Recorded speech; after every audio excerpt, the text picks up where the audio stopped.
펜타곤이 발칵 뒤집혔습니다. 한국이 전투기 개발 일정을 2년 3개월이나 앞당겼기 때문입니다. 전 세계 어떤 나라도 해본 적 없는 일이었죠? 시험 비행 2847회, F-35보다 많은 숫자였습니다. 하지만 진짜 충격은 따로 있었습니다. 일본이 3번이나 기술 협력을 요청했다가 전부 거절당한 겁니다. 그리고 미국은 역으로 한국에 기술 자료를 요청했습니다. 28년 경력 펜타곤 분석관이 직접 목격한 충격적인 전말을 지금 공개합니다. 시작하기 전 구독과 좋아요, 그리고 대한민국 화이팅 댓글로 한국을 응원해주세요. 워싱턴 DC, 국방부 청사지하 2층 회의실, 형광등 불빛이 차갑게 내리쬐는 그 공간에서 저는 28년 만에 처음으로 등줄기가 서늘해지는 감각을 느꼈습니다. 제 이름은 마이클 브레넌, 전 펜타곤 항공전력 분석관이자 현재 워싱턴 국방전략연구소 선임연구원입니다. F-35 프로그램 초기 분석부터 참여했고 미국 항공전력의 우위를 28년간 지켜봐왔죠. 그런 제가 이런 감정을 느끼게 될 줄은 꿈에도 몰랐습니다. 브레넌 박사님, 이 자료 보셨습니까? 국방부 동아시아 담당관 제임스 밀러가 태블릿을 내밀었습니다. 화면에는 한국방위사업청의 공식 발표 자료가 떠 있었어요. 저는 안경을 고쳤으며 화면을 들여다봤습니다. KF-21 보람의 공대지 전투능력 통합 일정 2년 3개월 단축, 숫자가 눈에 박혔습니다. 처음엔 오타인 줄 알았어요. 방산 프로그램에서 일정 단축이라니요. 제가 28년간 본 프로젝트 중 일정을 단축한 사례는 단 한 번도 없었거든요. 밀러, 이거 확인된 겁니까? 공식 발표입니다. 사흘 전에 나왔어요. 회의실 안에 있던 12명의 분석관들이 웅성거리기 시작했습니다. 국방부 차관보 대리 로버트 첸이 손을 들어 정숙을 요청했죠. 여러분, 이게 다가 아닙니다. 첸이 대형 스크린을 켰습니다. 파워포인트 첫 장에 굵은 글씨가 떴어요. 한국 KF-21 현황 브리핑 시험 비행 누적 2847회 핵심 시스템 국산화율 67.3% 공대지 무장통합 12개 기종전은 커피잔을 내려놓으며 화면을 응시했습니다. 심장이 한 박자 느리게 뛰는 것 같았어요. 2847회라고. F-35가 실전 배치 전까지 누적 시험 비행이 몇 회였는지 아십니까? 2400회 남짓이었습니다. 그것도 미국, 영국, 이탈리아, 네덜란드, 호주, 일본까지 10개국이 참여해서요. 한국은 혼자서 그 숫자를 넘겼습니다.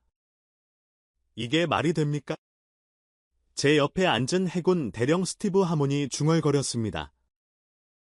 그의 얼굴에도 당혹감이 역력했어요. 첸이 다음 슬라이드로 넘겼습니다. 비교 분석 주요국 전투기 개발 일정 화면에 막대 그래프가 나타났습니다. 저는 눈을 의심했어요.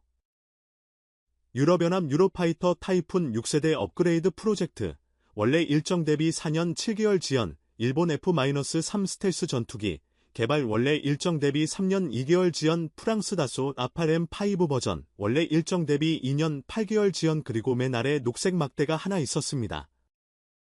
한국 KF-21 보람에 원래 일정 대비 2년 3개월 단축 회의실이 술렁였습니다. 누군가 낮은 목소리로 욕설을 내뱉었어요. 젠장 이거 조작 아닙니까?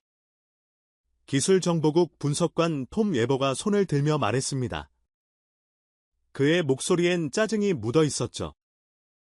한국이 일정을 단축했다고 세계 어느 나라도 못하는 걸. 첸이 고개를 저었습니다. 확인했습니다. 한국 책 발표뿐 아니라 유럽 방산 매체들도 같은 내용을 보도하고 있어요. 드레인즈 디펜스 위클리도 특집 기사를 준비 중입니다. 저는 의자 등받이에 몸을 기댔습니다. 천장의 형광등이 유난히 밝게 느껴졌어요. 머릿속이 복잡해지기 시작했죠. 한국이라, 한국이요. 솔직히 말씀드리면 저는 한국 항공산업을 진지하게 본 적이 없었습니다. TOC 훈련기, 괜찮은 기체죠. 하지만 로키드 마틴의 기술 지원이 있었잖아요.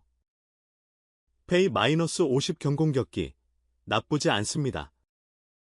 하지만 역시 핵심은 미국 기술이었죠. KF-21도 마찬가지라고 생각했습니다. 엔진은 지휘제, 일부 항전 장비는 서방 수입품. 결국 조립사업 아닙니까? 그렇게 생각했어요. 이 자료를 보기 전까지는요. 브레넌 박사님, 첸이 저를 불렀습니다. 회의실의 시선이 일제히 제게로 향했어요. 박사님이 우리 항공전력 분석의 최고 권위자이시니까 여쭤보겠습니다. 이 숫자들 어떻게 해석해야 합니까?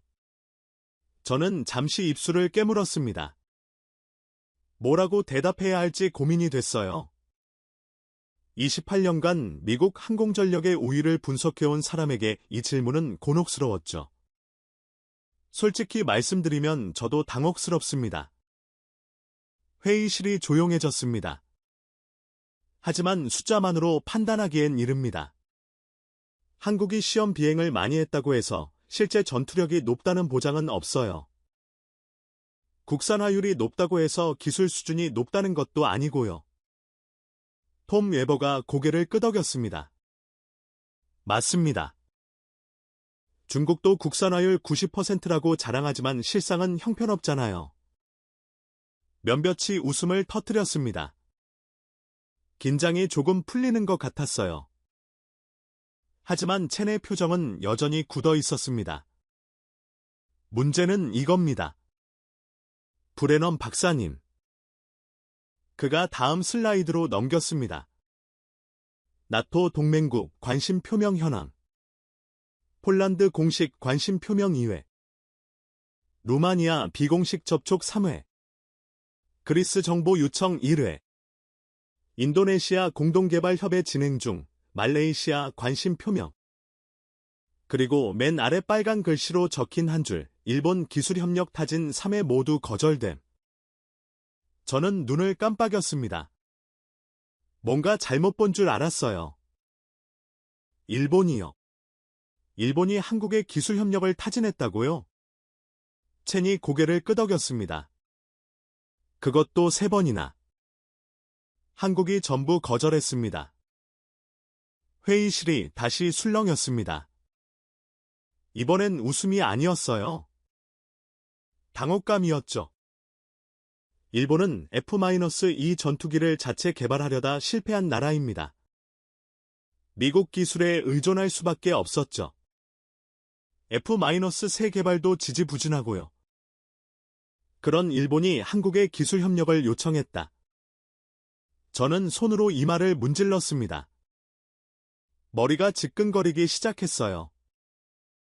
첸, 이 회의 목적이 뭡니까? 제가 직접적으로 물었습니다. 첸이 저를 똑바로 바라봤습니다. 브레넌 박사님께 한국 출장을 요청드리려고 합니다. 한국이요. 직접 가서 확인해 주셨으면 합니다. KF-21의 실체를요. 숫자만으론 판단할 수 없다고 하셨잖아요. 직접 보고 분석해 주십시오. 저는 창밖을 바라봤습니다. 워싱턴의 11월은 이미 겨울 같았어요. 나무십이 다 떨어진 가로수들이 스산하게 서 있었죠. 한국이라 45년 전 제 아버지가 전쟁을 치른 땅, 폐허만 남았다던 그 나라, 며칠이나 가야 합니까? 일주일이면 됩니다. KA 본사와 공군 비행시험단 방문을 주선해 두었습니다. 저는 한숨을 내쉬었습니다. 솔직히 내키지 않았어요. 한국까지 가서 뭘 본다는 건지, 결국 조립사업의 실체를 확인하고 돌아오게 될 텐데요. 하지만 직업적 호기심이 조금씩 고개를 들었습니다. 이 숫자들이 진짜인지, 허풍인지, 직접 확인해 보고 싶은 마음도 있었죠. 알겠습니다. 가보죠. 첸이 고개를 숙여 인사했습니다. 감사합니다, 박사님. 회의가 끝나고 저는 복도를 걸었습니다. 창밖으로 펜타곤 앞 주차장이 보였어요. 성조기가 바람에 펄럭이고 있었죠. 문득 아버지 생각이 났습니다. 1951년, 19살의 나이로 한국에 파병됐던 아버지. 돌아와서 평생 그 얘기를 거의 하지 않으셨죠. 한 번만 말씀하셨어요. 마이클, 그건 지옥이었다. 모든 게 파괴됐어.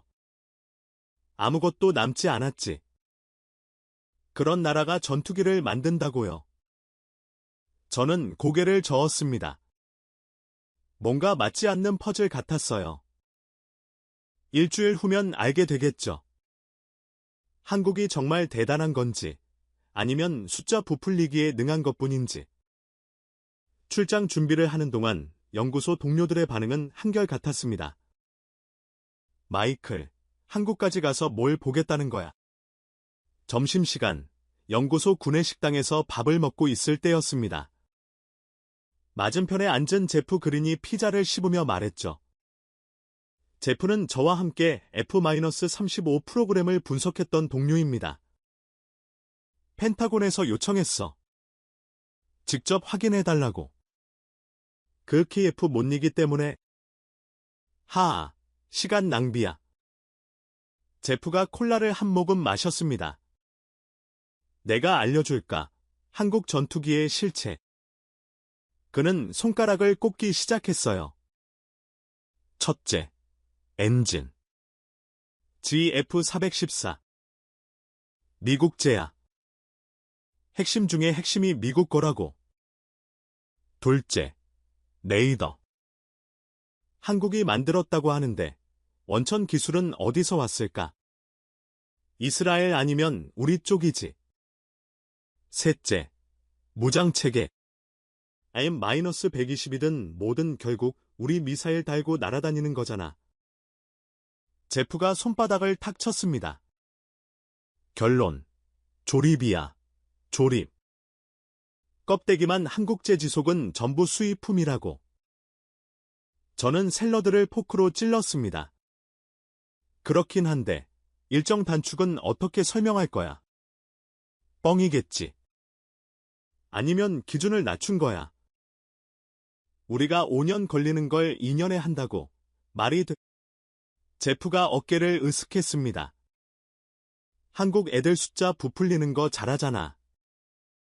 K-팝 조회수도 그렇고. 옆 테이블에서 웃음소리가 들렸습니다. 제임스와 사라도 우리 대화를 듣고 있었던 거죠. 마이클, 그냥 서울에서 맛있는 거나 먹고 와. 사라가 껄껄 웃었습니다. 한국 고기가 맛있다던데 삼겹살인가 뭔가. 저는 쓴 웃음을 지었습니다. 동료들의 반응이 틀렸다고 할 수 없었어요. 솔직히 저도 비슷하게 생각했으니까요. 하지만 마음 한구석에서 무언가 걸리는 게 있었습니다. 2847회 시험 비행, 2년 3개월 일정 단축, 일본이 3번기 수렵력을 요청했다가 거절당함. 이 숫자들이 전부 거짓말일까요? 그렇게 대담한 거짓말을. 저녁에 집에 돌아와서 서재에 앉았습니다. 벽에 걸린 아버지 사진이 눈에 들어왔어요. 해병대 정복을 입은 젊은 아버지. 가슴에 동성훈장이 달려있죠. 아버지는 한국전쟁에서 인천 상륙작전에 참전하셨습니다. 서울 탈환 후 북진, 장진호 전투까지. 그 지옥을 견뎌내고 돌아오셨죠. 제가 어릴 때 딱 한 번 물었습니다. 아빠, 한국은 어땠어? 아버지의 눈빛이 순간 흐려졌던 게 기억나요? 가난했어. 상상도 못할 만큼. 아이들이 미군 트럭 뒤를 쫓아다니며 초콜릿을 구걸했지. 도로도 없고, 전기도 없고, 아무것도 없었어. 지금은 달라졌대요. TV에서 봤는데 고층 빌딩도 많고, 자동차도 만들고. 그래, 그렇다더군. 아버지는 그 말만 하시고 창밖을 바라보셨습니다. 무슨 생각을 하셨는지 모르겠어요. 어쩌면 그 폐허에서 뛰놀던 아이들을 떠올리셨을지도요. 3년 전에 아버지가 돌아가셨을 때 유품 정리를 하다가 낡은 사진첩을 발견했습니다. 한국에서 찍은 사진들이었어요. 파괴된 서울거리, 무너진 건물들, 피난민 행렬, 그리고 맨 마지막 사진. 한국인 아이와 함께 찍은 아버지. 아이는 미군 군복을 입고 있었어요. 아버지가 주신 거겠죠? 헐렁한 옷 속에서 아이의 까만 눈이 반짝이고 있었습니다. 저는 그 사진첩을 다시 꺼냈습니다. 먼지를 털고 펼쳐봤죠. 이 아이가 지금은 80대 노인이겠구나. 아직 살아계실까? 만약 살아계시다면 지금 대한민국이라는 나라를 어떻게 느끼고 계실까? 문득 이상한 생각이 들었습니다.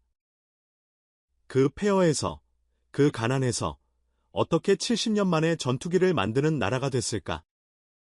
조립이라고 해도, 껍데기만 만든다고 해도 그것조차 쉬운 일은 아닙니다.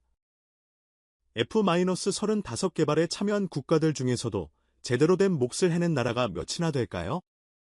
저는 컴퓨터를 켜고 검색을 시작했습니다. KF-21, S 레이더, 시스템, 통합. 위키피디아는 대충 훑고 넘어갔어요. 학술 논문과 전문 매체 기사를 찾았죠. 로엘 유나이티드 서비스 인스티튜트 보고서가 눈에 들어왔습니다. 영국의 권위 있는 군사 연구기관이죠. 보고서 제목은 이랬습니다.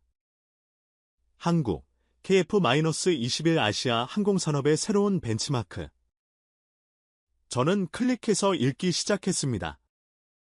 한국항공우주산업 캐아의 KF-21 개발 프로그램은 여러 면에서 주목할 만하다. 특히 SA 레이더의 자체 설계와 제작은 기존 예상을 뛰어넘는 성과로 평가된다. 전통적으로 SA 레이더를 독자 개발할 수 있는 국가는 미국, 러시아, 프랑스, 이스라엘, 중국 정도였다. 한국이 이 목록에 합류한 것은 단순한 기술 성취를 넘어 산업 생태계의 성숙을 의미한다. 저는 화면에서 눈을 떼지 못했습니다. SA 레이더 자체 개발이라고. 그건 단순 조립으로 할 수 있는 게 아닙니다. 수천 개의 TR 모듈, 신호 처리 알고리즘, 냉각 시스템, 전원 공급 장치, 모든 것이 유기적으로 작동해야 하죠. 일본도 F-2에 SA 레이더를 탑재했지만 그건 미쓰비시가 단독으로 한 게 아닙니다. 노스롭 그루먼의 기술 지원이 있었어요. 한국이 혼자. 저는 계속 읽어 내려갔습니다. 더욱 주목할 점은 한국의 시스템 통합 능력이다.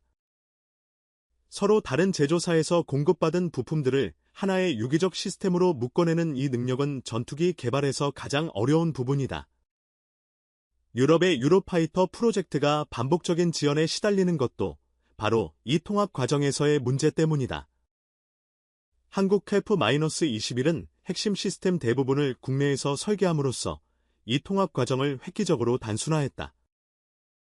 데이터버스 설계, 임무 컴퓨터 소프트웨어, 센서 퓨전 알고리즘이 모두 한국 엔지니어들에 의해 개발되었다.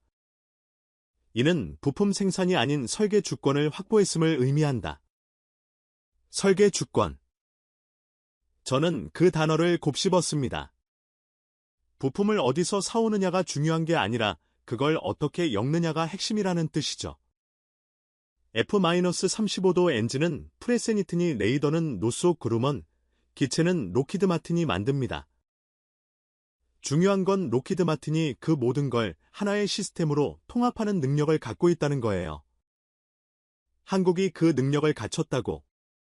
저는 의자에서 일어나 창밖을 바라봤습니다. 버지니아, 교외의 조용한 주택가, 이웃집 조명이 은은하게 빛나고 있었죠. 뭔가 이상합니다.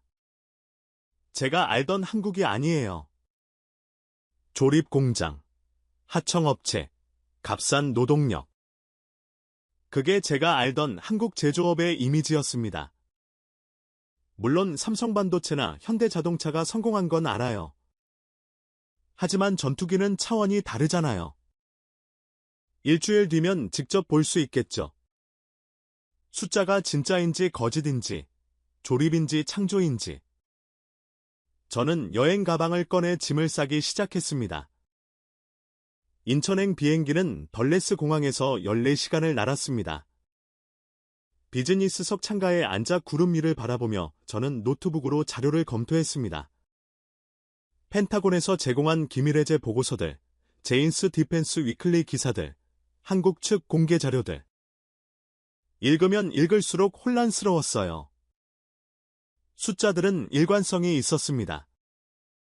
여러 출처에서 교차 검증이 됐죠. 시험 비행 횟수, 일정 단축폭, 국산화율. 조작이라면 굉장히 정교한 조작이에요. 하지만 여전히 믿기 어려웠습니다. 왜냐하면 제 경험과 맞지 않았거든요.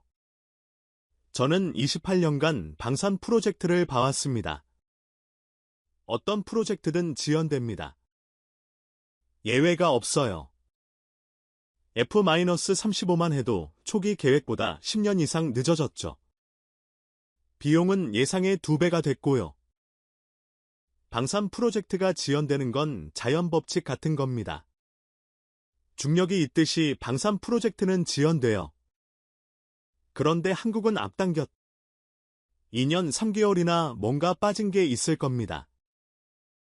품질을 희생했거나 기준을 낮췄거나 아니면 숫자를 조작했거나. 직접 보면 알겠죠. 비행기가 한반도 상공에 진입하자 창밖으로 육지가 보이기 시작했습니다. 흰눈이 덮인 산들. 그 사이로 난 고속도로들.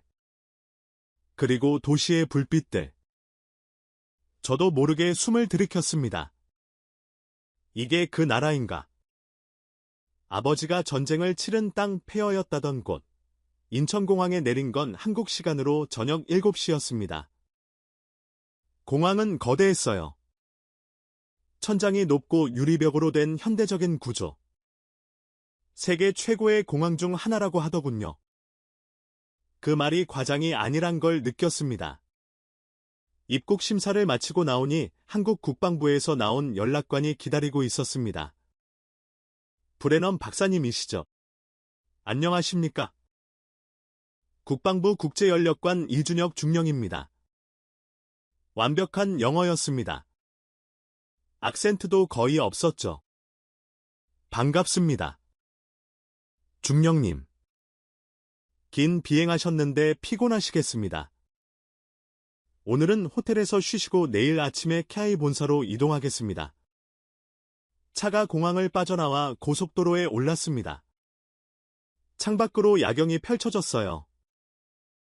놀랐습니다. 고층 아파트 단지들이 끝없이 이어졌습니다. 모든 창에 불이 켜져 있었죠. 광고판들, 네온사인들, 쉴 새 없이 달리는 차들. 저는 뉴욕도 가봤고 도쿄도 가봤습니다.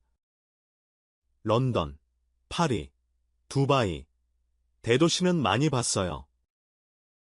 하지만 이건 뭔가 달랐습니다. 밀도, 에너지, 속도, 도시 전체가 살아 움직이는 것 같았어요. 박사님, 혹시 한국은 처음이십니까? 이중령이 물었습니다. 네, 처음입니다. 첫인상이 어떠세요? 저는 잠시 생각했습니다. 솔직히 말씀드리면 예상과 다릅니다. 어떤 면에서 뭐라고 대답해야 할지 고민했습니다. 아버지가 폐허라고 하셨는데 전혀 아니네요라고 할 수는 없잖아요. 규모가 생각보다 크네요. 그리고 현대적이고요. 이중령이 미소를 지었습니다. 많은 외국분들이 그렇게 말씀하세요. 한국에 대한 이미지가 아직도 옛날에 머물러 있으신 분들이 많거든요. 저는 고개를 끄덕였습니다. 바로 제 얘기였으니까요. 호텔은 서울 도심의 5성급 호텔이었습니다. 체크인을 하고 방에 들어가니 바로 앞에 남산타워가 보였어요. 조명을 받아 빛나고 있었죠. 저는 샤워를 하고 침대에 누웠습니다. 시차 때문에 잠이 안 왔어요. 천장을 바라보며 생각했습니다. 내일이면 K 본사에 간다. 한국이 정말 전투기를 만드는지 아니면 그냥 조립하는 건지 내 눈으로 확인하게 될 거야. 그런데 왜 이렇게 긴장이 될까? 뭔가 제가 알던 세계가 바뀌고 있다는 예감이 들었습니다. 그리고 그 예감은 틀리지 않았죠. 다음 날 아침 저는 한국항공산업의 심장부로 향했습니다. 거기서 제가 본 것은 제 28년 경력의 모든 가정을 뒤흔드는 것이었습니다. 하지만 그건 파워트 2에서 말씀드리겠습니다. 미국 땅에서 들려오는 대안의 감동 밀보를 지지하신다면 부디 좋아요와 구독 버튼을 한 번씩 눌러주시옵소서. 감동어사의 길에 큰 힘이 될 것이옵니다. 다음 날 아침 6시에 눈이 떠졌습니다. 시차 적응이 안 됐죠. 창밖으로 서울의 아침이 보였습니다. 벌써 출근하는 차들이 도로를 메우고 있었어요. 이른 아침인데도 도시가 움직이고 있더군요. 호텔 로비에서 이준혁 중령을 만났습니다. 박사님, 잘 주무셨습니까? 네. 그런대로요. 시차가 좀 있네요. 오늘 일정이 빡빡합니다. 사천에 있는 K 본사까지 이동하면 3시간 정도 걸립니다. 사천, 한국 남쪽 해안도시라고 했습니다. 공항으로 가는 길에 이준혁이 브리핑 자료를 건넸습니다. 오늘 방문 일정입니다. 오전에 KI 본사 브리핑, 오후에 최종 조립 공장 견학, 저녁에는 관계자들과 만찬이 있습니다. 저는 자료를 훑어봤습니다. 비행시험단 방문은 내일인가요? 네, 내일 오전입니다. 시험 비행 현장을 보여드릴 예정입니다. 국내선 비행기는 작았습니다. 50석 정도 되는 프로팔럭이었죠. 1시간 남짓 날아서 사천공항에 도착했습니다. 공항에서 내리니 바닷바람이 불어왔습니다. 짭짤한 냄새가 났어요.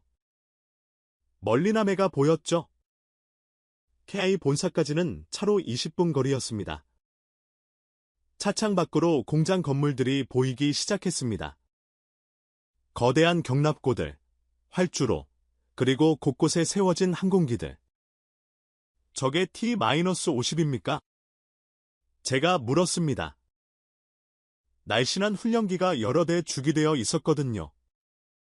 네, 수출용 T-50과 FL-50입니다. 저기 보이는 건 인도네시아 수출용이고 옆에 있는 건 필리핀 공군용입니다. 저는 창 밖을 계속 바라봤습니다. 예상보다 규모가 컸어요. 본사 건물 앞에서 환영 인사가 있었습니다.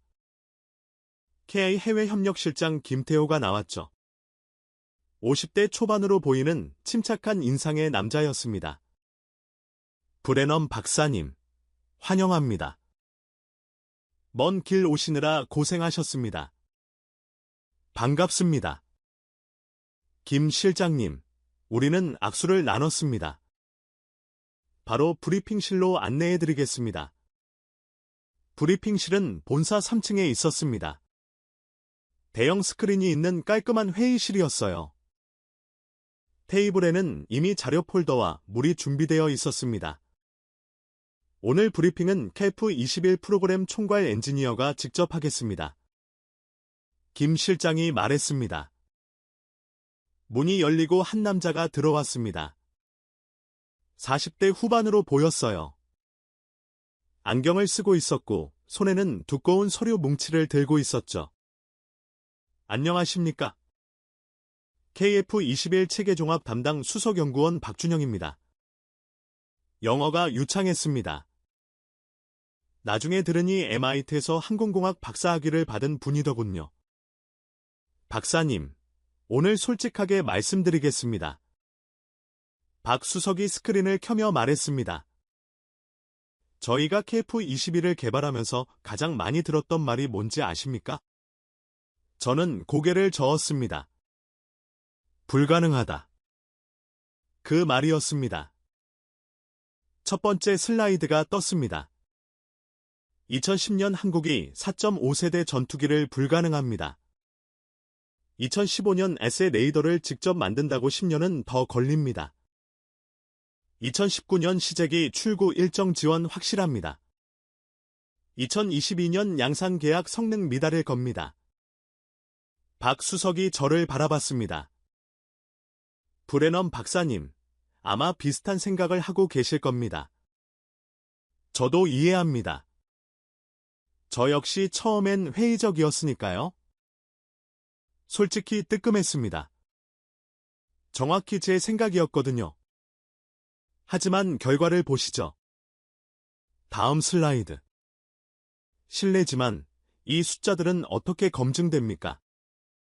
박 수석이 고개를 끄덕였습니다. 당연한 질문입니다. 저희 데이터는 국방부 품질보증단의 검증을 거칩니다. 또한 미국 DCMA에서도 정기적으로 품질 감사를 받고 있습니다. DCMA, 미 국방계약관리청, 해외 방산거래의 품질을 감독하는 기관이죠. DCMA 감사 결과는 공개되어 있습니까? 일부는 기밀이지만 박사님께는 열람을 허가받았습니다. 오후에 보여드리겠습니다. 저는 노트에 메모했습니다. 국장 인터페이스 자체 설계 제작, 수입 부품, 엔진 GF414 미국, 사출 좌석 마어턴 베이커 영국, 일부 항전장비 협력사 공급. 저는 화면을 보며 눈을 가늘게 떴습니다. 잠깐요. SA 레이더를 자체 설계했다고요? 네, 한국 단독으로요. 네, 하나 시스템에서 개발했습니다. 외국 기술 지원 없이. 박 수석이 잠시 침묵했습니다. 솔직히 말씀드리면 초기에 이스라엘 ELT와 기술협력 논의가 있었습니다. 하지만 결국 무산됐고 저희가 독자 개발했습니다. 왜 무산됐습니까? 가격 문제도 있었고 무엇보다 기술 이전 범위에서 합의가 안 됐습니다. 그래서 저희가 직접 하기로 결정했죠. 저는 의자의 등을 기댔습니다. SA 레이더 독자 개발. 이게 얼마나 어려운 일인지 일반인들은 모릅니다. 수천 개의 송수신 모듈을 나노미터 단위로 배열하고 실시간으로 제어해야 해요. 신호 처리 알고리즘만 해도 수십만 줄의 코드입니다. 거기에 냉각, 전원, 내구성 문제까지. 미국 레이시온이 RFG-77을 개발하는데 15년 걸렸습니다. 수조 원의 예산이 들었고요. 한국이 그걸 혼자서 몇 년 걸렸습니까? 개발 착수부터 양산 준비까지 8년입니다. 불가능합니다. 제 입에서 저도 모르게 말이 튀어나왔습니다. 박수석이 웃었습니다. 그 말 정말 많이 들었습니다. 그는 다음 슬라이드로 넘겼습니다. 개발 타임라인. 이번 슬라이드에는 연도별 개발 과정이 상세히 나와 있었습니다. 사진과 함께요. 저는 화면을 꼼꼼히 살펴봤습니다. 이 사진은 실제 개발 현장입니까? 네, 모두 실사입니다. 기밀 해제된 자료만 보여드리고 있습니다. 한 사진이 눈에 들어왔습니다. 수백 명의 엔지니어들이 거대한 레이더 앞에 서 있는 사진이었어요. 이 인원이 레이더 개발팀입니까? 네, 하나시스템 레이더 개발팀 전원입니다. 372명입니다. 372명, 록히드 마틴 레이더 팀이 몇 명인지 아십니까? 2,000명이 넘습니다. 한국은 5분의 1 인원으로 비슷한 일을 해냈다는 건가요? 저는 메모를 계속했습니다. 브리핑이 2시간 동안 계속됐습니다. 시스템 통합 과정, 시험 비행 프로토콜, 품질관리 체계, 협력업체 네트워크. 들으면 들을수록 놀라웠습니다. 특히 협력업체 네트워크가 인상적이었어요. 현재 KF21 프로그램에 참여하는 협력업체가 몇 개입니까? 764개 사이입니다. 764개요. 내 대기업부터 직원 10명짜리 정밀가공업체까지 모두 포함해서요. 그 많은 업체를 어떻게 관리합니까? 박수석이 다른 슬라이드를 띄웠습니다. 통합품질관리 시스템. 화면에 복잡한 네트워크 다이어그램이 나타났습니다. 실시간으로 모든 협력업체의 생산 현황, 품질 데이터, 납품 일정을 추적합니다. 문제가 생기면 30분 내로 파악하고 대응팀이 투입됩니다. 30분이요. 네, 저희가 자동차 산업에서 배운 겁니다.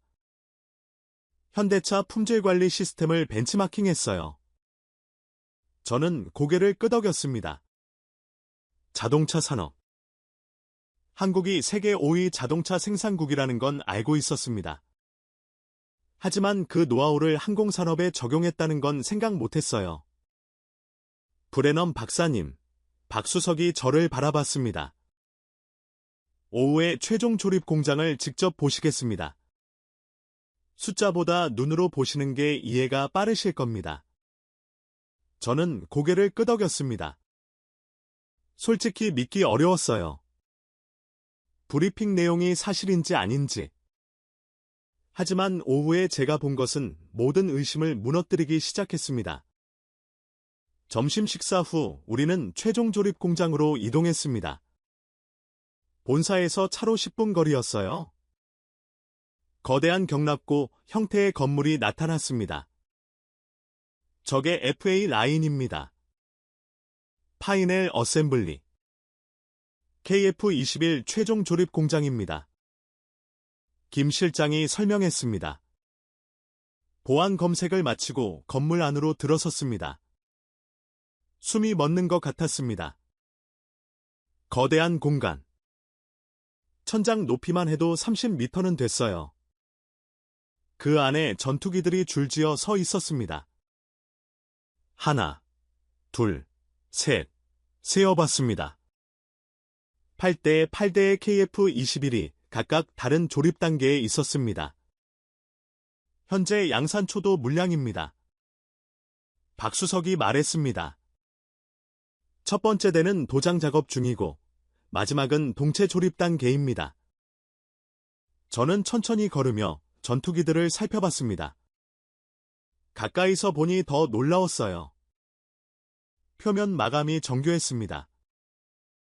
텔스 기체가 아닌데도 이음새가 거의 보이지 않았어요. 리벳 하나하나가 완벽하게 수평을 이루고 있었죠. 이 마감 수준은 어떻게 달성합니까? 로봇 자동화와 숙련 기술자의 수작업을 병행합니다. 특히 표면 처리는 경력 15년 이상의 기술자만 담당합니다. 저는 동체에 손을 댔습니다. 손끝에 차가운 금속 감촉이 느껴졌어요. 매끄러웠습니다. 만져봐도 됩니까? 물론입니다. 저는 조종석 아래 부분을 살펴봤습니다. 배선, 유압 라인, 냉각 파이프, 모든 게 정리정돈되어 있었어요. 색깔별로 분류되어 있었고 각 라인에 라벨이 붙어 있었습니다. F-35 조립 공장도 가봤습니다. 포트워스의 로키드 마틴 시설이요. 솔직히 말씀드리면 여기가 더 깔끔했어요. 박사님, 이쪽으로 오시죠. 김 실장이 한쪽으로 안내했습니다. 레이더 조립 구역이었어요. S의 레이더 통합 작업입니다.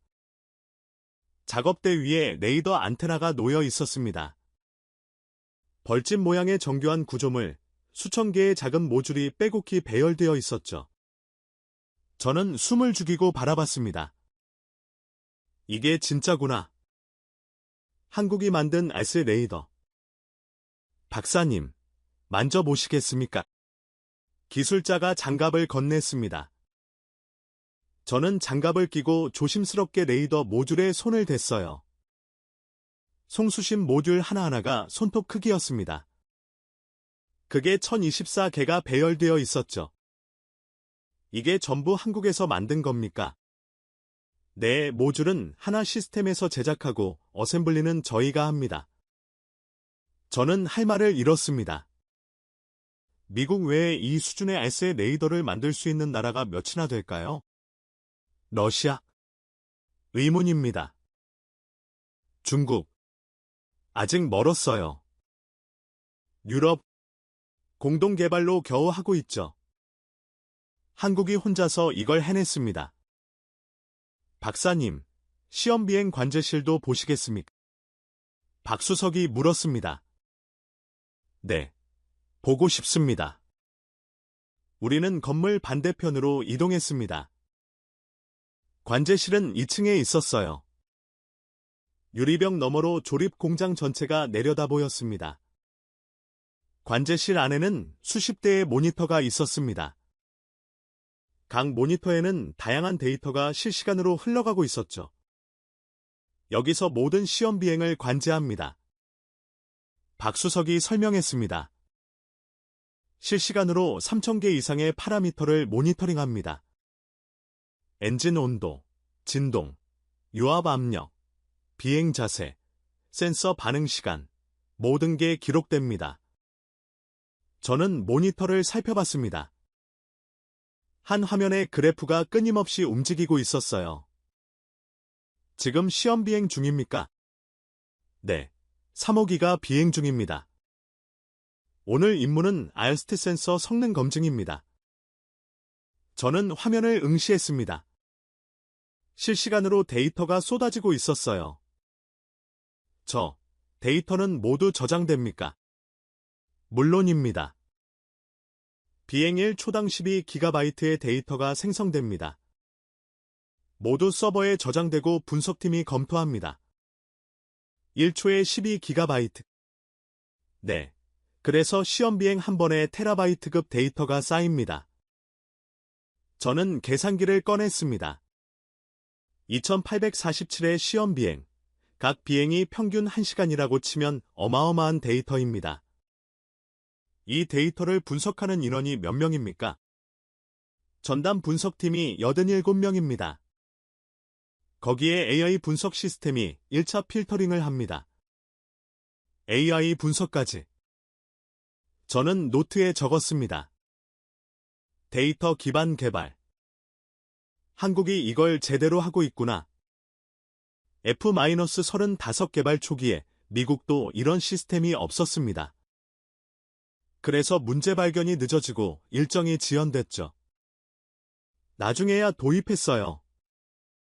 한국은 처음부터 이 시스템을 구축한 겁니다. 박사님, 혹시 질문 있으시면 편하게 해주세요. 박수석이 말했습니다.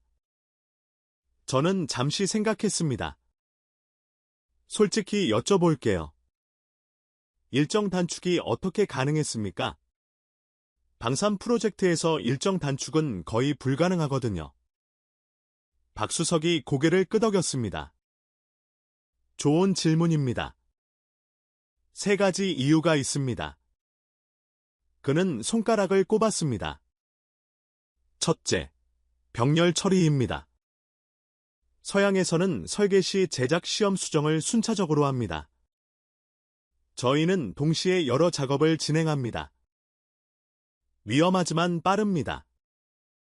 둘째, 협력사 네트워크입니다. 764개 업체가 실시간으로 연결되어 있으니 부품 문제가 생겨도 즉시 대응됩니다.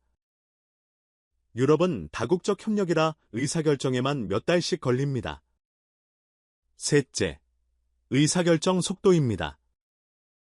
저희는 문제가 생기면 24시간 내에 결정합니다. 미국이나 유럽은 위원회 회의, 검토 회의, 승인 절차에 몇 주가 걸리죠. 저는 메모하면서 고개를 끄덕였습니다. 논리적으로 이해는 됐습니다. 하지만 그래도 위험하지 않습니까? 병렬 처리는 문제가 나중에 발견되면 비용이 더 커지잖아요. 맞습니다. 그래서 데이터 검증이 중요합니다. 시험 비행 2847회가 괜히 많은 게 아닙니다. 검증에 검증을 거듭합니다. 저는 창밖을 바라봤습니다. 활주로가 보였어요. 멀리서 전투기 한 대가 착륙하고 있었습니다. 방금 시험 비행을 마친 3호기였죠? 적이 착륙하는 게 3호기입니다. 데이터 분석은 착륙 30분 후부터 시작됩니다. 저는 착륙하는 전투기를 바라봤습니다. 날렵한 기체, 쌍발 엔진, 한국이 만든 전투기, 이상한 감정이 밀려왔습니다. 아버지가 전쟁을 치른 땅, 폐허였던 나라, 그 나라가 70년 만에 전투기를 만들어 하늘을 날리고 있습니다. 조립이 아니라 진짜로요. 저는 숨을 깊이 들이켰습니다. 저녁 식사 후 호텔방에서 자료를 정리했습니다. 하루 종일 본 것들이 머릿속에서 맴돌았어요. 숫자들, 사진들, 그 깔끔한 공장. 솔직히 혼란스러웠습니다. 내가 틀렸던 건가? 28년간 믿어왔던 것들이 흔들리는 기분이었어요. 노트북을 열고 메일을 확인했습니다. 펜타곤에서 온 메일이 있었어요. 브레넌 박사님, 한국 방문 중간 보고 부탁드립니다. 특히 다음 사항에 대한 평가를 요청합니다. KF-21 시험 비행 데이터의 신뢰성, 예스의 레이더 자체 개발 주장의 진위, 일정 단축의 실제 원인. 저는 답장을 쓰기 시작했습니다. 첸에게 첫째 날 방문을 마쳤습니다. 솔직히 예상과 많이 다릅니다. 저는 키보드 위에서 손가락을 멈췄습니다. 뭐라고 써야 할까요? 제가 틀렸던 것 같습니다라고. 아직 이릅니다. 내일 시험 비행을 직접 봐야 해요. 답장을 임시 저장하고 침대에 누웠습니다. 잠이 오지 않았어요. 다음날 아침 비행시험단으로 이동했습니다. 활주로 바로 옆에 있는 건물이었어요. 조종사 브리핑실, 정비구역, 관제탑이 모여 있었죠. 오늘은 특별히 시험 비행 전 브리핑에 참관하시게 됩니다. 이 중령이 말했습니다. 브리핑실에 들어서니 조종사 2명이 이미 앉아 있었습니다. 비행복 차림이었어요. 한 명이 일어서서 인사했습니다. 안녕하십니까? 비행시험 평가단장 이정우 대령입니다. 40대 초반으로 보였어요. 날카로운 눈빛이 인상적이었습니다. 반갑습니다. 대령님. 마이클 브레넌입니다. 박사님이 미국에서 오셨다고 들었습니다. F-35 분석에 참여하셨다고? 네, 초기 개발 단계부터 봤습니다. 이 대령이 고개를 끄덕였습니다. 그럼 비교가 되시겠네요? 오늘 시험 임무는 공대지 무장분리 테스트입니다. 직접 보시겠습니다. 브리핑이 시작됐습니다. 스크린에 비행 경로, 테스트 항목, 비상 절차가 상세히 표시됐어요. 이 대령이 하나씩 설명했습니다. 저는 메모하면서 들었습니다. 브리핑 내용이 체계적이었어요. F-35 시험 비행 브리핑과 비교해도 손색이 없었습니다. 브리핑이 끝나고 이 대령이 저를 바라봤습니다. 질문 있으십니까? 무장분리 테스트가 몇 번째입니까? 247번째입니다. 247번은 네, 각 무장별, 속도별, 고도별로 다 다릅니다. 경우의 수가 많습니다. 247번. F-35도 무장분리 테스트를 수백 번 했습니다. 하지만 한국은 더 빠른 속도로 진행하고 있었어요. 조종사들이 기체로 향했습니다. 저는 관제탑으로 이동했죠. 관제탑에서 활주로가 한눈에 내려다 보였습니다. KF-21 5호기가 대기하고 있었어요. 이륙허가. 런웨이 36점. 관제사의 목소리가 스피커를 통해 울렸습니다. 엔진 소리가 점점 커졌습니다. 굉음이 유리창을 흔들었어요. 전투기가 활주로를 달리기 시작했습니다. 가속하고, 더 가속하고, 기수가 들렸습니다. 이륙. 날렵한 기체가 하늘로 솟아올랐습니다. 푸른 하늘을 배경으로 은빛 전투기가 상승했어요. 저는 숨을 죽이고 바라봤습니다. 테스트 구역 진입까지 8분입니다. 관제사가 말했습니다. 모니터의 비행 데이터가 실시간으로 표시됐어요. 고도, 속도, 기체 자세, 엔진 상태. 8분 후 이대령의 목소리가 무전기를 통해 들렸습니다. 테스트 구역 진입 완료. 무장분리 시퀀스 시작합니다. 모니터에 새로운 창이 떴습니다. 무장 상태를 보여주는 화면이었어요. 3, 1 분리. 화면에서 녹색 불이 들어왔습니다. 분리 정상. 모든 파라미터 녹색. 저는 데이터를 지켜봤습니다. 분리 순간의 기체 진동, 공력 변화, 자세 보정. 모든 게 기록되고 있었어요. 데이터 수집 완료. 귀환합니다. 20분 후 5호기가 착륙했습니다. 저는 관제탑에서 내려와 데이터 분석실로 향했습니다. 분석실에는 이미 엔지니어들이 데이터를 검토하고 있었어요. 그래프와 숫자가 여러 화면에 띄워져 있었죠. 브레넌 박사님, 실시간 분석 과정을 보시겠습니까? 젊은 엔지니어가 물었습니다. 네, 부탁드립니다. 그가 화면을 가리키며 설명했습니다. 방금 비행에서 수집된 데이터입니다. 분리 순간의 기체 움직임이에요. 그래프에 날카로운 피크가 보였습니다. 무장이 분리될 때의 충격이었죠. 이 진동이 허용 범위 내입니까? 제가 물었습니다.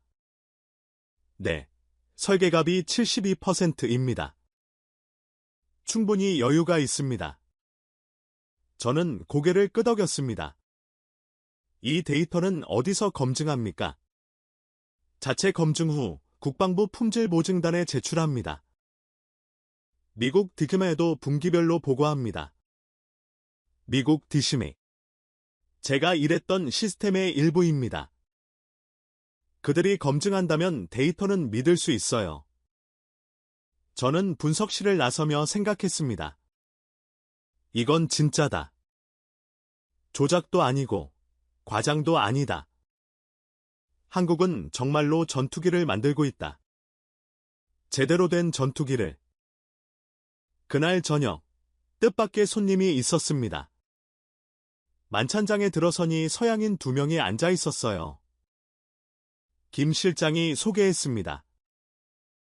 브레넌 박사님, 이분은 마르쿠스 베버스입니다.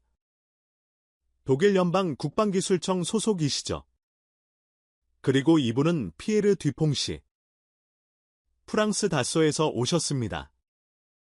저는 놀라서 그들을 바라봤습니다. 독일, 프랑스. 무슨 일로 여기 계십니까? 마르쿠스가 쓴 웃음을 지었습니다. 박사님과 같은 이유죠.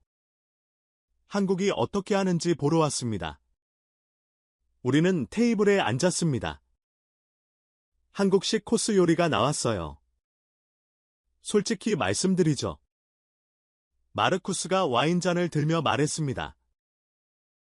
유로파이터 업그레이드 프로젝트가 4년 7개월 지연됐습니다. 비용은 예산의 2배가 됐고요. 알고 있습니다. 그런데 한국은 일정을 앞당겼습니다. 2년 3개월이나.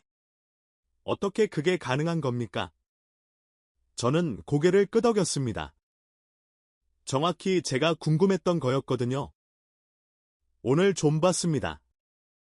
병렬 처리, 실시간 협력사 네트워크, 빠른 의사 결정. 그게 비결인 것 같습니다. 피에르가 포크를 내려놓았습니다. 말은 쉽죠. 하지만 유럽에선 불가능합니다.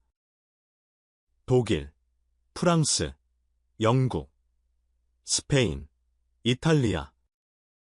5개국이 합의해야 하는데 회의만 하다가 시간이 다 갑니다. 마르쿠스가 고개를 끄덕였습니다. 맞습니다. 볼트 하나 규격 바꾸는데 6개월 걸립니다. 각 나라 업체들 이해관계가 다르니까요. 저는 와인을 한 모금 마셨습니다. 한국은 다르죠. 단일 국가에서 단일 회사가 주도하니까요. 그것도 맞지만 피에르가 말을 이었습니다. 더 중요한 건 문화인 것 같습니다. 한국 엔지니어들은 야근을 밥 먹듯이 하더군요. 어제 저녁 10시에 공장을 지나갔는데 불이 다 켜져 있었어요. 마르쿠스가 껄껄 웃었습니다. 독일에서 저녁 6시 이후에 일하라고 하면 노조가 가만 안 있죠. 저는 고개를 끄덕였습니다. 문화 차이. 미국도 마찬가지입니다. 로키드 마틴 엔지니어들이 야근을 그렇게 하진 않아요. 물론 일은 열심히 하지만 한국처럼 밤새는 문화는 아니죠. 그래서 저희가 여기 온 겁니다. 마르쿠스가 진지한 표정으로 말했습니다. 한국 방식을 배우려고요. 적어도 참고는 하려고. 저는 놀랐습니다. 독일과 프랑스가 한국에 배우러 왔다고요. 유럽 항공산업의 양대 산맥이요. 실례지만 구체적으로 뭘 배우려고 하십니까? 품질관리 시스템이요. 764개 협력사를 실시간으로 관리하는 그 시스템. 저희도 도입하고 싶습니다. 피에르가 덧붙였습니다. 다소에서도 관심 있습니다. 나팔 후속기 개발에 참고하려고요. 저는 숨을 깊이 들이켰습니다. 상황이 생각보다 심각하구나. 유럽이 한국을 벤치마킹하러 오고 있습니다. 항공산업 종주국들이요. 한 가지 더 말씀드리죠. 마르쿠스가 목소리를 낮췄습니다. 이건 공식적으로 말하기 어렵지만 나토 내부에서 KF-21에 대한 관심이 커지고 있습니다. 어떤 관심이요? 동유럽 국가들이요. 폴란드, 루마니아, 체코. F-35는 너무 비싸고 유로파이터는 일정이 안 맞으니까 KF-21이 대안으로 떠오르고 있습니다. 저는 가슴이 철렁했습니다. 나토 동맹국들이 미국제 전투기 대신 한국제를 고려한다고요. 미국은 어떻게 생각합니까? 당연히 불편하죠. 하지만 강제할 수는 없잖아요. 주권 국가들이 뭘 사든 그건 그 나라 결정이니까. 저는 와인잔을 내려놓았습니다. 이게 펜타곤이 나를 보낸 진짜 이유구나. KF-21이 미국 방산시장을 위협할 수 있는지 확인하라는 거였어요. 그리고 답은 나오고 있었습니다. 네, 위협이 될 수 있습니다. 만찬이 끝나고 호텔로 돌아가는 길이었습니다. 이중령이 운전하는 차 안에서 저는 창밖을 바라봤어요. 사천 시내의 불빛들이 지나갔습니다. 박사님. 이중령이 조심스럽게 말을 꺼냈습니다. 오늘 드린 말씀 중에 하나 빠진 게 있습니다. 뭔가요? 일본건이요. 저는 고개를 돌렸습니다. 펜타곤 브리핑에서 일본이 기수협력을 3번 타진했다가 거절당했다고 했죠. 네, 들었습니다. 그게 사실입니다. 하지만 내용은 더 복잡해요. 이중령이 잠시 말을 멈췄습니다. 일본은 F-3 스텔스 전투기를 개발하고 있습니다. 알고 계시죠? 네, 문제가 많습니다. 일정도 밀리고 비용도 초과하고 특히 시스템 통합에서 막혀 있습니다. 저는 고개를 끄덕였습니다. 일본 F-3의 문제는 저도 알고 있었어요. 그래서 일본 미쓰비시 중공업이 저희에게 접근했습니다. 시스템 통합 기술을 배우고 싶다고요? 한국에요? 네, 저는 놀라서 이중령을 바라봤습니다. 일본이 한국의 기술을 배우겠다고요? 그랬습니다. 비공식 채널로 3번. 모두 거절했습니다. 왜 거절했습니까? 이중령이 백미러로 저를 힐급했습니다. 역사적 이유도 있고 전략적 이유도 있습니다. 자세한 건 말씀드리기 어렵지만 저는 창밖을 바라봤습니다. 일본이 한국의 기술을 배우겠다고 요청했다. 그리고 한국이 거절했다. 이건 제가 알던 세계가 아닙니다. 불과 20년 전만 해도 한국은 일본 기술을 배우는 입장이었어요. 자동차도, 전자제품도, 조선도 그게 역전됐습니다. 항공산업에서 이중령님. 네, 솔직히 여쭤볼게요. 한국은 언제부터 이렇게 됐습니까? 제가 아는 한국과 너무 다릅니다. 이중령이 잠시 생각했습니다.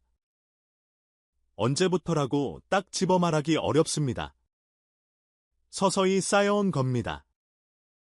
반도체도 그랬고, 배터리도 그랬고, 자동차도 그랬고, 한 분야씩 따라잡고, 앞서가고. 항공은요? 항공은 마지막 프론티어였습니다. 가장 어려운 분야니까요. 하지만 결국 해냈습니다. 저는 고개를 끄덕였습니다. 서서히 쌓여온 것, 그게 답인가 봅니다. 하루밤에 이뤄진 게 아니라 수십 년간 축적된 기술력과 산업 생태계. 폐허에서 시작해서 70년 만에 여기까지 온 겁니다. 호텔에 도착해서 방으로 올라갔습니다. 노트북을 열고 펜타곤에 보낼 중간 보고서를 작성하기 시작했습니다. 체내게 3일간의 방문을 마치고 중간 보고를 드립니다. 결론부터 말씀드리면 KF-21 프로그램은 실체가 있습니다. 조립이 아닌 진짜 개발입니다. 시험 비행 데이터 신뢰할 수 있음. DCM의 검증 절차를 거침. 직접 시험 비행을 참관했으며 데이터 수집 및 분석 과정은 체계적임. SA의 레이더 자체 개발 주장은 사실로 판단됨. 직접 조립 현장을 확인했으며 기술 수준은 예상을 상회함. 일정 단축 원인 병렬 처리. 실시간 협력사 관리. 빠른 의사결정 문화. 이 세 가지가 핵심으로 보임. 추가 발견 사항. 유럽 국가들 독일, 프랑스의 한국 품질 관리 시스템을 벤치마킹하려 방문 중 나토 동맹국들 일부가 KF-21에 관심 표명. 일본이 기술 협력을 타진했으나 한국이 거절. 저는 키보드 위에서 손가락을 멈췄습니다. 이걸 보내면 펜타곤이 발칵 뒤집힐 겁니다. 하지만 사실이니까요. 숨길 수 없습니다. 전송 버튼을 눌렀습니다. 내일이면 마지막 일정입니다. 그리고 제가 본 것 중 가장 충격적인 것을 보게 될 겁니다. 하지만 그건 파월참에서 말씀드리겠습니다. 마지막 날 아침이 밝았습니다. 호텔 창으로 들어오는 햇살을 받으며 저는 침대에 앉아 있었어요. 오늘이 한국에서의 마지막 일정이었죠. 휴대폰을 확인하니 펜타곤에서 답장이 와 있었습니다. 브레넌 박사님 보고 잘 받았습니다. 국방장관실에서도 관심을 갖고 있습니다. 귀국 후 공식 브리핑 일정을 잡겠습니다. 되도록 상세한 자료 부탁드립니다. 그리고 추가 요청사항이 있습니다. 한국 측의 KF-21 기술 자료 공유를 타진해 주십시오. 미국 연구 목적으로요. 저는 휴대폰을 내려놓았습니다. 미국이 한국의 기술 자료를 요청한다. 3일 전만 해도 상상도 못할 일이었어요. 아침 식사 후 마지막 일정으로 전쟁기념관을 방문했습니다. 원래 계획이 없었지만 제가 요청한 거였어요. 아버지 때문이었죠. 서울 용산에 있는 전쟁기념관은 거대한 건물이었습니다. 입구에 들어서자 한국전쟁 전시관이 보였어요. 이중령이 안내했습니다. 박사님 아버님이 한국전쟁에 참전하셨다고 들었습니다. 네. 해병대 1사단이요. 인천 상륙작전부터 장진호까지. 대단하신 분이셨네요. 장진호는 정말 혹독한 전투였습니다. 저는 전시관을 천천히 걸었습니다. 흑백 사진들이 벽에 걸려 있었어요. 파괴된 서울거리, 피난민 행렬, 전투 장면들. 한 사진 앞에서 발이 멈췄습니다. 인천 상륙작전 직후의 서울. 폐허가 된 도심. 무너진 건물들 사이로 미군 트럭이 지나가고 있었죠. 사진 속에 아이들이 보였습니다. 트럭 뒤를 쫓아가는 아이들. 손을 내밀고 있었어요. 아버지가 말씀하셨던 그 장면이었습니다. 아이들이 미군 트럭 뒤를 쫓아다니며 초콜릿을 구걸했지. 가슴이 먹먹해졌습니다. 저는 다음 전시실로 이동했습니다. 한국경제발전 전시실이었어요. 전쟁 직후부터 현재까지의 변화를 보여주고 있었죠. 1953년 GDP 13억 달러, 1인당 소득 67달러. 아프리카 최빈국보다 가난했습니다. 1970년 경북 오속도로 개통, 포항제철 착공. 1980년 자동차 수출 시작, 반도체 산업 진출. 1990년 세계 10대 경제대국 진입. 2000년 IT 강국, 삼성 반도체 세계 1위. 2020년 K방산 수출 급증, KF-21 개발. 저는 타임라인을 따라 걸으며 사진들을 봤습니다. 70년 만에 폐허해서 전투기를 만드는 나라가 됐습니다. 세계사에서 이런 일이 있었을까요? 박사님, 이중령이 조심스럽게 다가왔습니다. 괜찮으십니까? 저는 그제야 제 눈가가 젖어 있다는 걸 깨달았습니다. 네, 괜찮습니다. 그냥 좀 말을 읽기 어려웠어요. 아버지가 보신 그 폐허. 아이들이 초콜릿을 구걸하던 그 땅 거기서 전투기가 날아오르고 있습니다. 저는 전시실 한쪽에 있는 벤치에 앉았습니다. 이중령님. 네, 솔직히 말씀드릴게요. 저는 한국을 얕았습니다. 이중령이 아무 말 없이 들었습니다. 조립국가, 기술 뺏기는 나라. 그렇게 생각했어요? KF-21도 그럴 거라고. 겉만 번지르르하고 속은 비어있을 거라고. 저는 깊은 숨을 들이켰습니다. 제가 틀렸습니다. 이중령이 고개를 살짝 숙였습니다. 많은 분들이 그렇게 생각하십니다. 저희도 합니다. 왜 반박하지 않습니까? 화가 나지 않으세요? 이중령이 미소를 지었습니다. 반박보다는 증명이 낫습니다. 말로 하면 논쟁이 되지만 결과로 보여주면 인정할 수밖에 없으니까요. 저는 그 말에 고개를 끄덕였습니다. 그게 한국의 방식이구나. 발표하지 않고 증명한다. 떠들지 않고 보여준다. KF-21도 그랬습니다. 화려한 기자회견 없이 묵묵히 일정을 앞당기고 조용히 시험 비행을 쌓고 결과로 말했죠. 저는 일어나서 다시 전시실을 걸었습니다. 마지막 전시물 앞에 섰습니다. 현재의 대한민국을 보여주는 영상이었어요. 삼성 반도체 공장, 현대 자동차 조립라인 그리고 KF-21이 하늘을 나는 장면? 영상 아래에 문구가 적혀 있었습니다. 한강의 기적은 끝나지 않았습니다. 다음 기적을 향해 나아갑니다. 저는 그 문구를 한참 바라봤습니다. 전쟁 기념관을 나와서 공항으로 향했습니다. 차 안에서 이중령이 물었습니다. 박사님, 한국 방문이 어떠셨습니까? 저는 창밖을 바라보며 대답했습니다. 인생에서 가장 충격적인 일주일이었습니다. 좋은 충격이셨길 바랍니다. 좋은 충격인지 나쁜 충격인지 아직 모르겠습니다. 하지만 제가 알던 세계가 바뀌고 있다는 건 확실합니다. 인천공항에 도착해서 탑승 수속을 밟았습니다. 출국장에서 이중령과 악수를 나눴습니다. 도움 많이 받았습니다. 중령님, 좋은 보고서 쓰시길 바랍니다. 객관적으로요. 저는 고개를 끄덕였습니다. 최선을 다하겠습니다. 비행기에 올라 자리에 앉았습니다. 14시간의 긴 비행이 시작됐죠.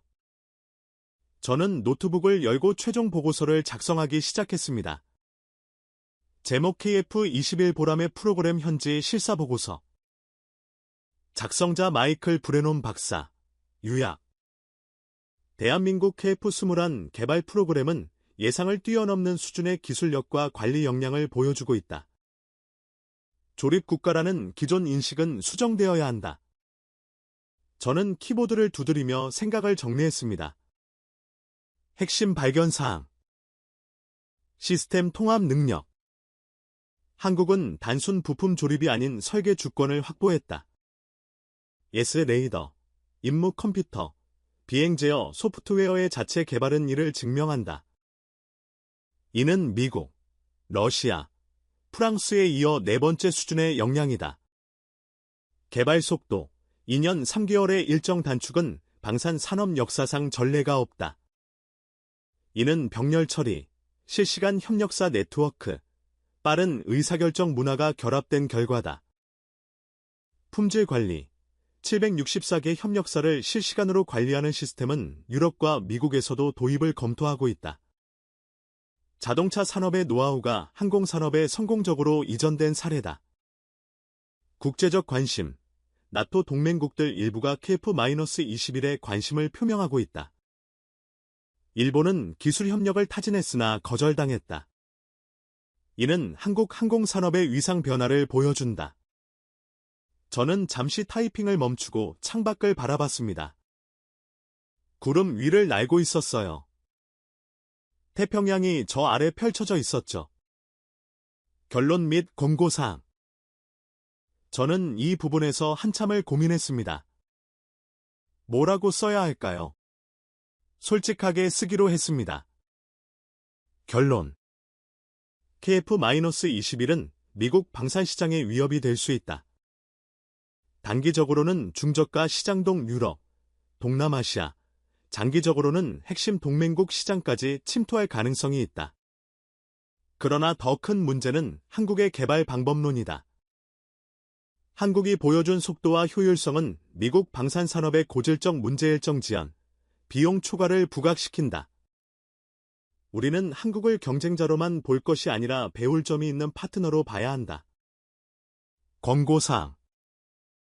KF-21 기술 동향 지속 모니터링. 한국 품질관리 시스템 벤치마킹 검토. 한미 방산협력 확대 방안 모색. 미국 방산 프로젝트 관리 체계 개선 검토. 저는 보고서를 저장하고 노트북을 닫았습니다. 눈을 감고 생각에 잠겼습니다. 아버지. 만약 아버지가 살아계셨다면 뭐라고 하셨을까요? 그 폐허에서 뛰어놀던 아이들이 70년 후에 전투기를 만들고 있다고 말씀드리면요? 아마 믿지 않으셨을 겁니다. 저도 직접 보기 전까지는 안 믿었으니까요. 비행기가 덜레스 공항에 착륙했습니다. 집으로 돌아가는 길, 저는 서재로 들어갔습니다. 벽에 걸린 아버지 사진을 바라봤습니다. 젊은 해병대원. 동성 훈장을 단 가슴. 아버지. 저는 작게 말했습니다. 한국은 달라졌어요. 아버지가 아시던 그 나라가 아니에요. 책장에서 아버지의 사진첩을 꺼냈습니다. 한국에서 찍은 사진들. 맨 마지막 사진. 한국인 아이와 함께 찍은 사진. 저는 그 사진을 한참 바라봤습니다. 이 아이가 지금 어디서 뭘 하고 있을까요? 혹시 K에서 일하고 있진 않을까요? 아니면 그 자녀, 전투기를 만드는 엔지니어 중 한 명이 이 아이의 후손일지도 모릅니다. 그렇게 생각하니 이상한 감정이 밀려왔습니다. 역사가 연결되는 느낌이었어요. 아버지가 목숨 걸고 지킨 땅, 그 땅에서 70년 후에 전투기가 날아오르고 있습니다. 저는 사진첩을 닫고 창밖을 바라봤습니다. 버지니아의 밤하늘. 별이 빛나고 있었어요. 저 하늘 어딘가에서 KF-21도 날고 있겠죠. 지금 이 순간에도 시험 비행을 하고 데이터를 쌓고 한 걸음씩 앞으로 나아가고 있을 겁니다. 조용하게. 하지만 확실하게. 그게 한국의 방식이니까요. 일주일 후 펜타곤에서 브리핑이 있었습니다. 국방장관실 고위 관계자들이 참석했어요. 30명 가까이 됐죠.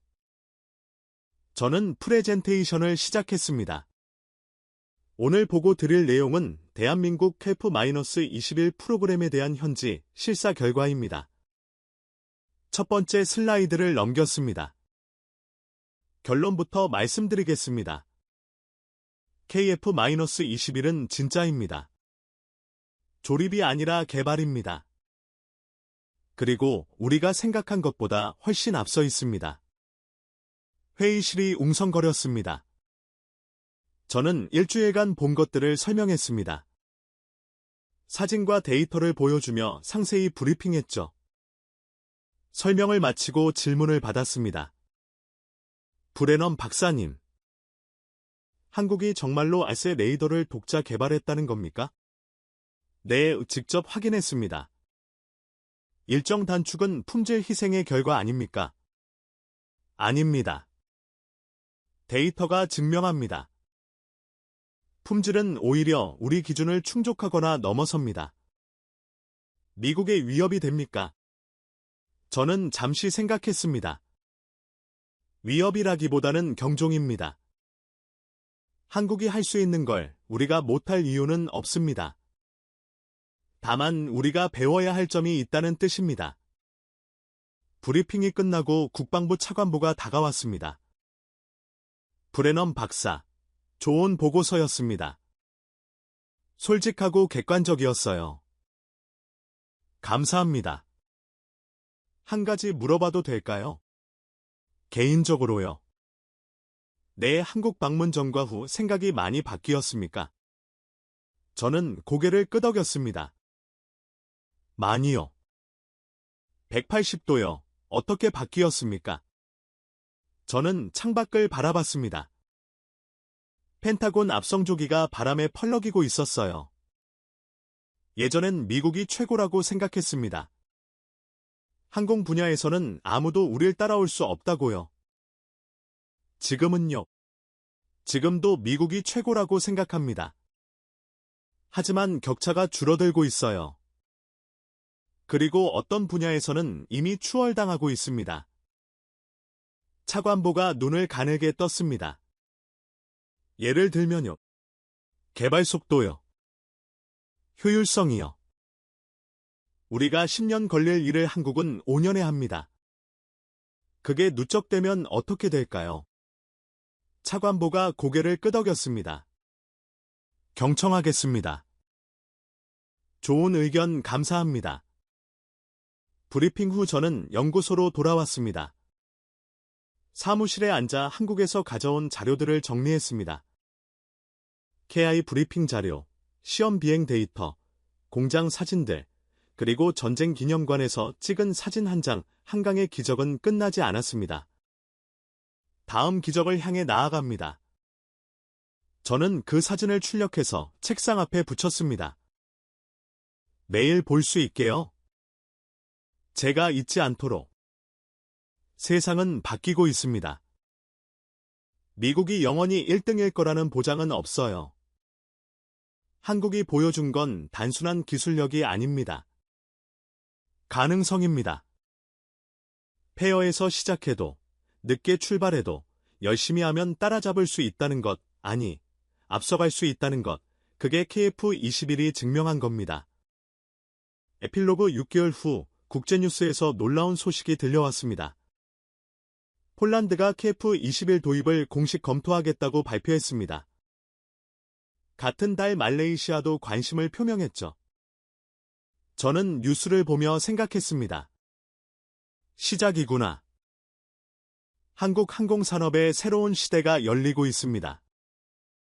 제 보고서가 조금이라도 기여했다면 좋겠습니다. 객관적으로 솔직하게 진실을 전달했으니까요. 아버지가 계셨다면 뭐라고 하셨을까요? 아마 이렇게 말씀하셨을 거예요. 마이클, 나도 몰랐어. 그 아이들이 이렇게 될 줄은? 그리고 이렇게 덧붙이셨겠죠.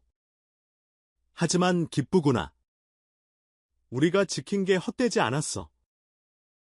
저는 창밖을 바라봤습니다.